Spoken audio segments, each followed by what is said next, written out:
السلام علیکم ناظرین، آج ہم دیکھیں گے حضرت لوط علیہ السلام کا واقعہ مبارک۔ حضرت لوط علیہ السلام حضرت ابراہیم علیہ السلام کے بھائی ہاران کا بیٹا تھا۔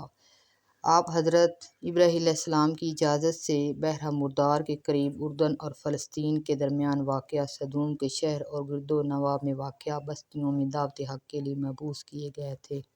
قرآن کریم میں قوم لوط کا ذکر 14 صورتوں میں 27 بار آیا ہے۔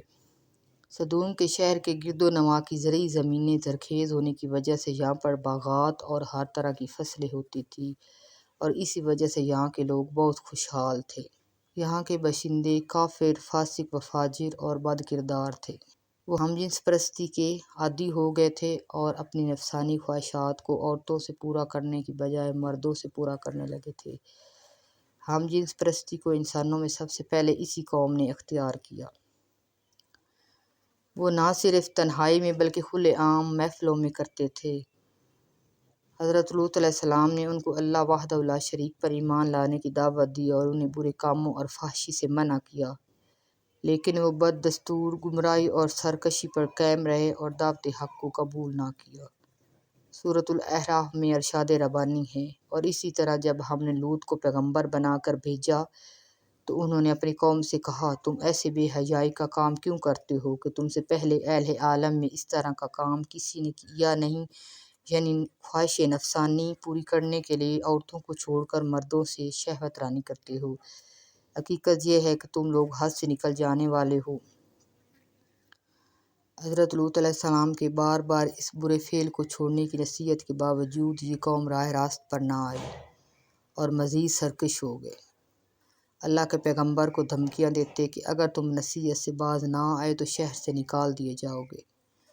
ایک دن حضرت لوط علیہ السلام کے اللہ سے ڈرانے کے بعد یہ لوگ کہنے لگے کہ اگر تم سچے ہو تو ہم پر اللہ کا عذاب لے کر آؤ جس سے تم ہمیں ڈراتے ہو۔ چنانچہ انہوں نے خود ہی عذاب کا مطالبہ کر دیا۔ سورۃ العنکبوت میں ارشاد باری تعالیٰ ہے کہ اگر تم سچے ہو تو ہم پر اللہ کا عذاب لے آؤ۔ اللہ نے اپنے 3 فرشتوں حضرت جبرائیل علیہ السلام، حضرت اسرافیل علیہ السلام اور حضرت میکائیل کو زمین پر اس قوم پر عذاب نازل کرنے کے لیے بھیجا۔ فرشتے سب سے پہلے حضرت ابراہیم علیہ السلام کے پاس پہنچے اور انہیں اللہ کے حکم سے آگاہ کیا اور انہیں اور ان کی بیوی کو ایک بیٹا حضرت اسحاق ہونے کی خوشخبری سنائی۔ اس کے بعد یہ تینوں فرشتے خوبصورت نوجوانوں کی شکل میں سدوم کے شہر میں گئے۔ حضرت لوط علیہ السلام اس وقت کھیتوں میں کام کر رہے تھے کہ ان فرشتوں نے کہا کہ ہم مسافر ہیں اور پناہ چاہتے ہیں۔ حضرت لوط علیہ السلام پہلے ہچکچائے کیونکہ وہ اپنی قوم کی بد فطرت سے واقف تھے، لیکن پھر وہ انہیں انکار نہ کر سکے تو انہیں اپنے گھر لے آئے۔ رات کو ان کی اوباش قوم کے لوگوں نے ان کا دروازہ پیٹنا شروع کر دیا کہ یہ لڑکے ہمیں دے دو۔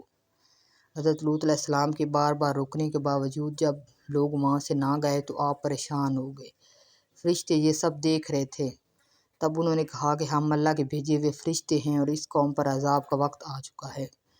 آپ اپنے گھر والوں کے ساتھ رات کے پچھلے پہر یہاں سے نکل جائیں اور تم میں سے کوئی بھی پیچھے مڑ کر نہ دیکھے۔ پھر حضرت جبرائیل علیہ السلام گھر سے باہر تشریف لائے اور اپنے پر کا کونا ان لوگوں کے چہروں پر مارا تو وہ اندھے ہو گئے اور یہ کہتے وہاں سے چلے گئے کہ اے لوط، ہم تم کو صبح دیکھ لیں گے۔ حضرت لوط علیہ السلام اور ان کے گھر والے شہر سے باہر نکل گئے، لیکن ان کی بیوی نے پیچھے مڑ کر دیکھا تو وہ وہیں پتھر بن گئی۔ صبح کے وقت حضرت جبرائیل علیہ السلام نے بستی کو اکھاڑا اور اتنا بلندی پر لے گئے کہ آسمان والوں نے مرغوں اور کتوں کی آوازیں تک سنی۔ اس کے بعد حضرت جبرائیل علیہ السلام نے بستی کو الٹا دیا اور اوپر سے اللہ کے حکم سے پتھر برسے۔ جس پتھر پہ جس شخص کا نام لکھا ہوتا وہ اس کے سر میں لگتا اور سر کچل دیتا، اور یوں اشراق تک یہ بستی بلیا میٹ ہو گئی اور قیامت تک عبرت کی نشانی بن کر رہ گئی۔ اسی جگہ گندے پانی کی جھیل بن گئی ہے اور یہاں پر کوئی بھی زی روح نہیں ہے۔